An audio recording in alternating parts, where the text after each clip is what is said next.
You guys have talked a lot this season about competitive response coming off a loss, and you've been pretty good at that. But winning by 38 points in a playoff game, do you have any, is there any way to envision that before the game starts? To condition that? What do you mean? To envision? Oh. Foresee that? Yeah, of course, we're going to keep doubling up on what worked.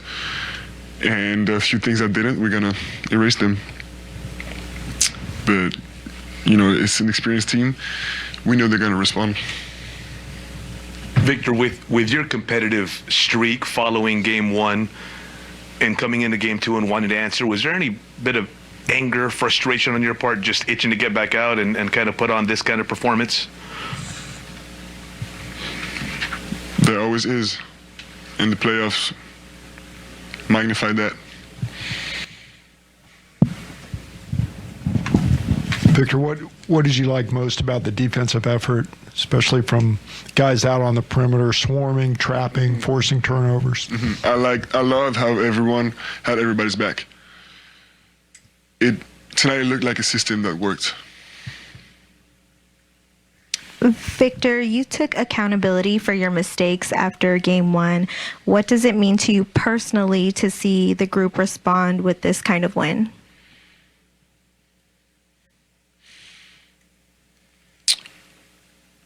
I'm just seeing it like it is, I know this team is capable of doing all of this. To be honest, I'm expecting this kind of response from myself, from my teammates. So I'm not surprised by any means, and I want to keep working so we approach more games like we did tonight. Victor, after game one, kind of later on in the night as the locker room cleared out, I noticed you went up to De'Aaron and said something. It looked like you guys were both laughing. Is there a message or something, about going into game two?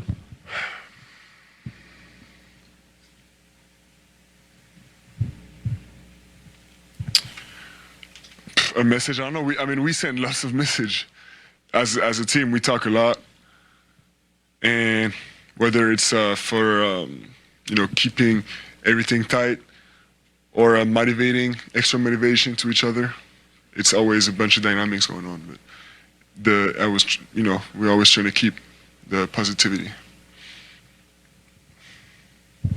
Victor, you and De'Aaron seem to communicate constantly, even throughout the game. How important is that partnership to you being your best and this team being its best? Oh, it's of great importance.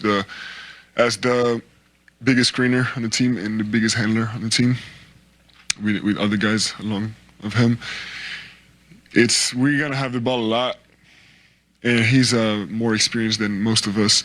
So, yeah, we gotta keep communicating, and especially on the defensive side. Hey, Victor, you and De'Aaron, I think y'all scored the first 11 points of the game. Was that sort of in the flow of the game, or was that sort of scripted? Just trying to set the tone. Hey, Victor, what impresses you most about what Dylan is able to do on this stage for the first time? What's the most impressive for me, seeing him both during games and at practice. He does some crazy stuff at practice too. The way he controls his body, his body awareness, whether it's on drives or on jumps or relocation in the air. And you can see that in a variety of actions, offensively, but also on rebounds and stuff, and on steals. It's quite impressive. I don't think it's something you can increase, as anybody can increase that, but at this level, it's pure talent. Heading into game three, Victor, what's going to be key in keeping the same approach off a win as opposed to off a loss now?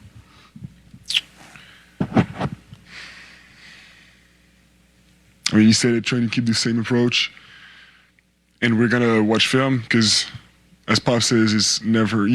When you win, you're never as good as you thought you were, and when you lose, you're never as bad, or rarely. So, obviously, stay humble and keep working. Victor, only 2 games into this series, it's already been pretty physical. There've been some tense moments, some near fisticuffs and whatnot. Do you think that works in your favor? Do you guys like that tension out there? Do I think it works in our favor? I think it goes both ways. So it's like, I don't know, it's like, it's the playoffs. And so, yeah, but it's nothing dirty though. So it's good. It's good hoops. Victor, déjà juste pour revenir là-dessus, j'ai trouvé que So Victor Wembanyama finishes with 19 points in his 26 minutes on 7 of 15 shooting. The Spurs had 7 guys with double figures. Everybody on the roster scored except for Mason Plumlee, who only played 3 minutes. So I'm curious, the slow start in game 1, he did have a bunch of blocks, but then as a team, they have this dominant win in game number 2. What did this performance tell you about the rest of the Spurs roster, see, around Wemby, who is sort of the lightning rod for their discussion? Yeah, well, no real surprise in my eyes to the depth that they have. They're at San Antonio, OKC, one of 2 teams, 2 top teams for a reason in the Western Conference, and their depth is a large part of why they've been so successful this season. And you look at Wemby and his change and how he adapted. I think you look at this game, he was much more aggressive and sort of making sure he got into the paint, and then he was crashing offensive rebounds as well. We saw a couple putbacks he had, and just being around the basket. When Wemby gets in trouble offensively is when he's out too much on the perimeter against guys who could not only just move their feet, but they could be physical and make him take tough shots.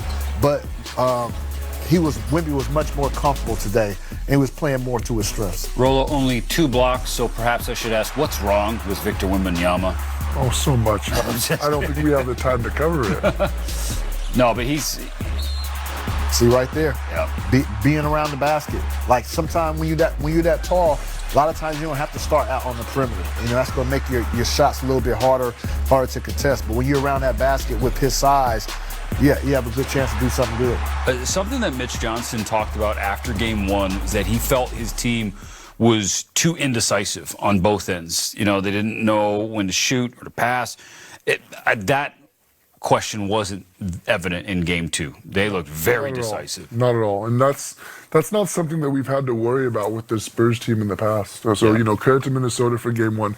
Well, I was really impressed with Wemby up on the podium was, even though they had a great night tonight, he acknowledged it. You can't get too high. You can't get too excited after a game. You can't get too low after a game 1 loss.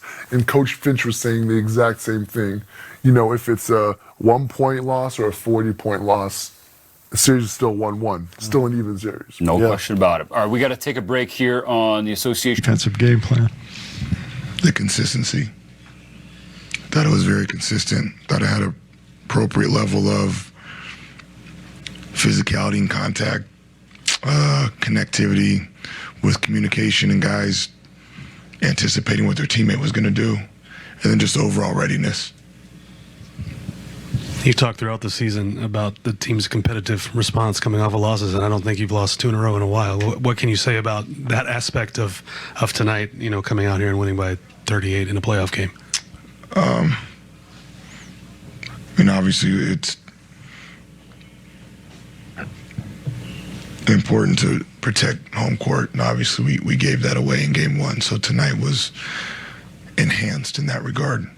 And I thought the guys did a good job of playing with that appropriate urgency.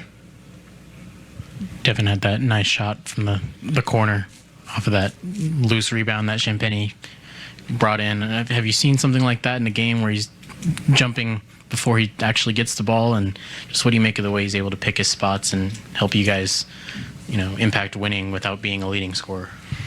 Yeah, I thought I didn't actually see the shot. I saw the end of it, so I didn't catch it. In terms of the initial whatever happened on the catch and when he raised, as you alluded to, I thought he had a really good game. I thought there were some times early in the game, him and Keldon specifically, were putting their energy into all the right stuff. They were just a little indecisive. And I challenged them just because for a second there, especially offensively, it felt like we were doing a lot of the hard work in terms of timing, creating leads, setting screens, pushing the ball in pace, running, spacing. And there was a few fast break opportunities, a few times where it felt like we had an advantage. And guys were just indecisive, and especially those two. And the experience they have, and part of it is the history I have with them. I challenged them in a way that I was mad for them at the time. Not mad at them, but I was really mad for them because it's hard to do a lot of the things that they were doing, and I felt like we didn't capitalize on that, and I wanted them to do that, and it was nice to see both of them step up and take advantage of some of those ways, and a lot of it was not scoring. Coach, can you pinpoint any sort of shift in momentum after that start, that kind of defensive start? Like, did you see a point in the game where you felt things kind of flipped? I thought the defense was pretty consistent throughout that first half. I thought De'Aaron and Victor set a tone, and I thought almost to a man, everyone followed suit. Again, there was a lot of good, and times it felt like we had positive momentum in terms of just how we were playing.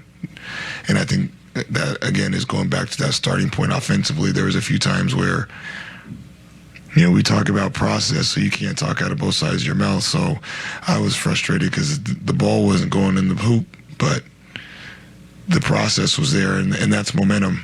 You just got to believe it. And sometimes it's hard to believe it when the result isn't going your way. And I think we did that in a strong way tonight, and that's probably what allowed the momentum to continue to increase, and then the score started to follow. Mitch, on that note, De'Aaron had mentioned pregame that he was in meeting with you, and he started the game by not necessarily scoring every time he had the ball, but penetrating over and over again and initiating the offense. Was that part of your message to him, to kind of be aggressive and set a tone early? Yeah, the message is simple. It wasn't. I don't know what constitutes a meeting, but we're at our best when he's in attack mode. He has probably the strongest ripple effect on our team in terms of when he's in attack mode, pushing the pace, because you have Steph and Dylan that follow suit with that. And then our shooters get shots in transition, Victor plays in space, and so on and so forth. And so when he does that and then also picks up at the point of attack the way that he did, he's the catalyst for us.